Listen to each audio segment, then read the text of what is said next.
sesibuk apapun Anda dalam mencari nafkah, jangan lupa harta terbesar itu ada di rumah. Jangan sampai Anda jadi harta keluar, yang di rumah dilupakan. Ibu yang kadang-kadang menangis untuk merawat, tapi begitu ibu cuma pegang sapu, dibantu nggak? Jangan-jangan ibu yang nyapu, dia yang perintahin, Bu. Jadi kalau itu Anda paham dengan baik, setiap dipanggil ayah, bisa menetes air mata Anda.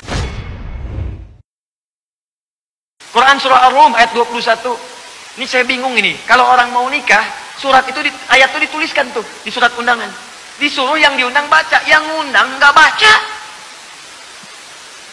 Wa min ayatihi an khalaqa lakum min anfusikum azwaja litaskunu ilaiha wa ja'ala bainakum mawaddatan wa rahmah inna fi dzalika laayatin liqaumin yatafakkarun. Ayat.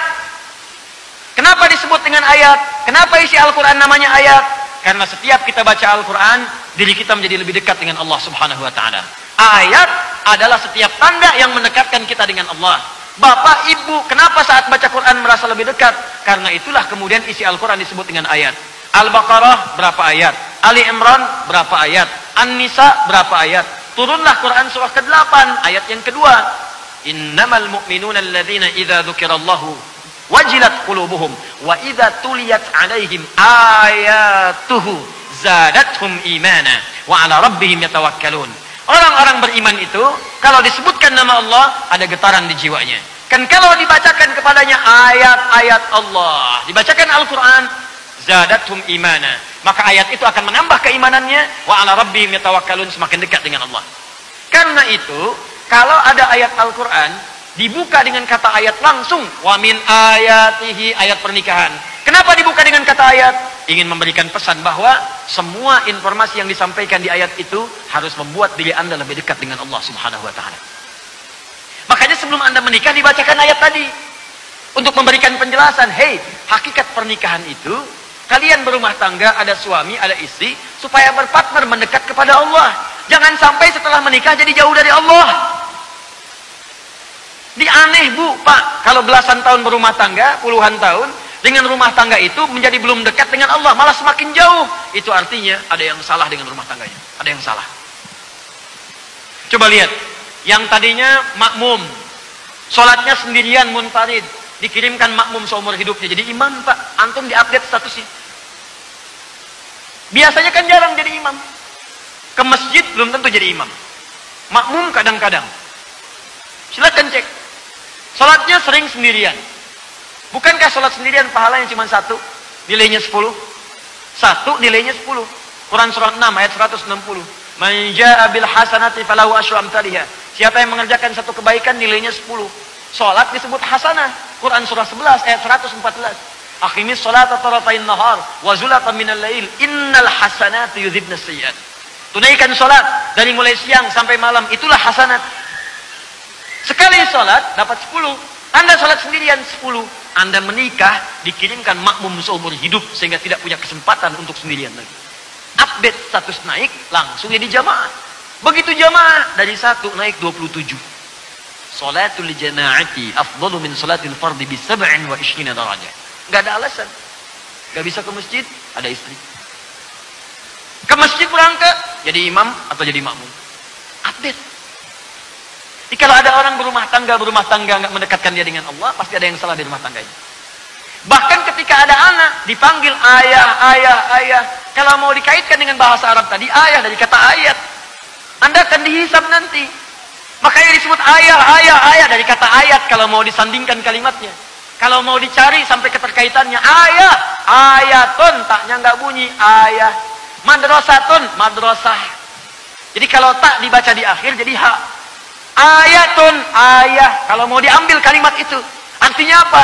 Setiap ayah akan dihisab oleh Allah tentang kedekatan anak-anaknya dengan Allah Subhanahu wa Ta'ala. Makanya di Quran, sesibuk apapun para ayah itu selalu ditampilkan dekat dengan anaknya untuk membimbing dia ibadah. Coba saya tanya pada Anda ya, di surat Luqman, yang nasehatin anak dekat dengan Allah, ibunya atau bapaknya? Bapaknya. Idh qala Luqmanu libnihi. Ketika Luqman bapaknya mendekatkan diri kepada Allah melalui anaknya. Nah, jangan musyrik, la tusyrik billah. Ya bunayya aqimis shalat. Nah, ayo salat yuk. Yang ngajak salat bapaknya. Yang menjaga tauhid itu bapaknya. Yang ngajak ke taklim bapaknya. Jadi sesibuk apapun Anda dalam mencari nafkah, jangan lupa harta terbesar itu ada di rumah. Jangan sampai Anda jadi harta keluar, yang di rumah dilupakan. Nunggu. Nabi Ibrahim coba. Nabi Khalilullah dekat dengan Allah, tapi ke anak masih ada perhatian. Ya bunayya. Quran surah 37 ayat 101 sampai 107. Ya bunayya inni ara fil manami anni adbahuka fanzur madza tara. Masih dengan anak.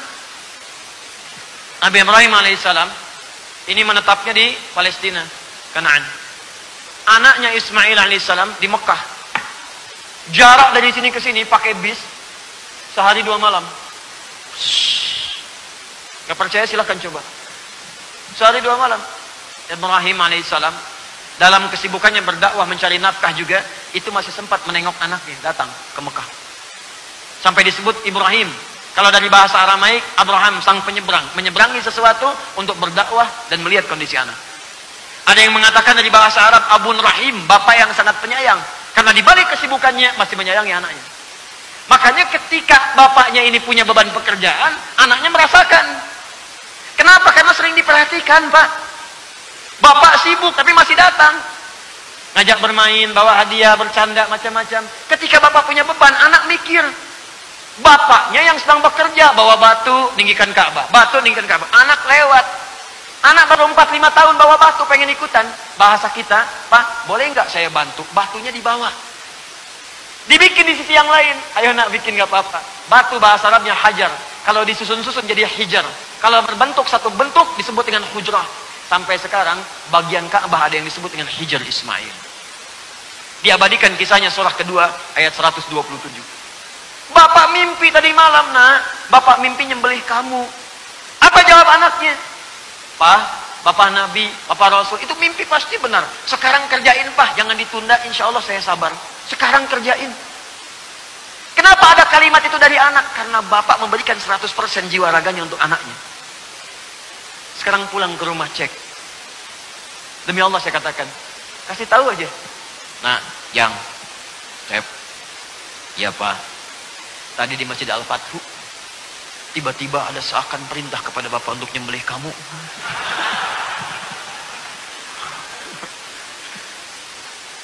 Bagaimana pendapat Ananda? Walah Pak, sesat itu Pak, sesat. Bid'ah. Lari dia. Atau jangan yang tinggi-tinggi lah. Ibu sedang nyapu, kelihatan anak dibantu enggak? Dan ibu yang ngandung dia. Ibu yang memberikan asinya. Ibu yang kadang-kadang menangis untuk merawatnya. Tapi begitu ibu cuma pegang sapu, dibantu enggak? Jangan-jangan ibu yang nyapu, dia yang perintahin, Bu. Mah, nu paling dia dacan. Ini masih kotor. Antum yang isi bensin, anak yang pakai. Antum yang nyuci, dia yang pakai. Kalau terjadi begitu, jangan dimarahin dulu. Tanyakan pada pribadi, apa yang telah saya lakukan di masa lalu sehingga dia tidak mengenal saya sekarang. Itu manhaj, teman-teman sekalian. Itu manhaj. Itu indah.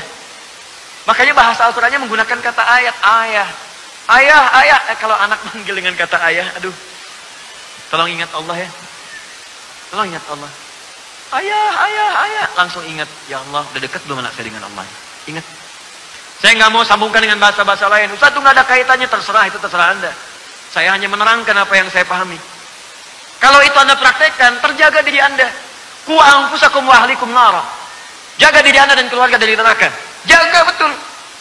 Pahami. Jadi kalau itu Anda paham dengan baik, setiap dipanggil ayah, bisa menetes air mata Anda. Kenapa? Bukan cuma bangga anak manggil, tapi Anda pun merasa akan dihisab saya nih lewat anak ini. Akan dihisab saya. Akan dihisab. Dan mereka juga ternyata menunggu, Pak. Saya seringkali bercerita bagaimana, ini anak saya saja dari kecil-kecil, itu nunggu Pak. Pengen bertemu bapaknya. Dan demi Allah saya katakan sampai sekarang, gak pernah mereka serius saya manggil Ustaz. Tidak. Syekh, gak ada. Mereka rindu ayahnya. Nunggu di rumah, kadang saya pulang malam Pak. Itu anak saya yang pertama, usia 3 tahun. Dia udah tahu bapaknya pulang malam. Dia sengaja tidur siang supaya malam bangun. Nunggu saya depan pintu, saya masuk dibuka sama dia. Buya! Manggilnya Buya, bukan Ustadz. Ustadz! Enggak. Dia pengen ayahnya. Apa setelah itu? Main bola yuk. Bayangkan, anak 3 tahun, jam 9 nunggu depan pintu. Anak 3 tahun kan paling tidur jam 8, setengah 8. Jam 9 nunggu depan pintu. Ya, main bola yuk. Ya main bola kita Pak. Main bola. Udah selesai, apakah tuntas? Belum. Ya, kuda-kudaan, jadi kuda. Ya naik. Tapi ada kenikmatan gitu, lelah. Lihat wajah-wajah jamaah yang punya masalah misalnya. Lihat kertas-kertas pertanyaan. Hilang semua tuh. Semangat lagi. Udah dia tidur, udah. Kita mandikan, malam kita lap, sudah dia wudhu tidur. Kita doakan, kita tatap, ya Allah ke surga nggak dengan kamu nanti. Kita berdoa lagi. Setelah itu kita buka-buka lagi, ada pertanyaan apa hari ini. Setelah itu evaluasi, saya salah apa di hari ini. Baru istighfar, baru tidur. Tapi belum tuntas. Ibunya bilang, nah, Buya itu pulang masih capek, masih berdakwah. Kalau besok mau main, jangan langsung main ya. Biar istirahat dulu. Pijitin dulu sama kakak, diajarin tuh. Besoknya nunggu depan pintu, nunggu lagi. Apa kalimat pertamanya? Buya, capek ya? Sini kakak pijitin. Tarik tangan saya. Sini ya, dorong ke kamar, tidur. Pijitin mandi. Belum 5 detik, ya main bola yuk. Tapi air mata saya keluar saat itu. Ya, itu indah gitu. Kenapa ketika Anda tidak dipanggil dengan kalimat itu ayah, boleh mungkin jadi papa, jadi papi, bibi atau yang lain, silahkan. Abi, buya, abati, silahkan. Tapi ingat, setiap panggilan itu akan dimintai pertanggungjawaban di hadapan Allah Subhanahu wa taala. Karena ayat pernikahan dibuka dengan kalimat ayah. Tanda yang mendekatkan seseorang dengan Allah Subhanahu wa taala.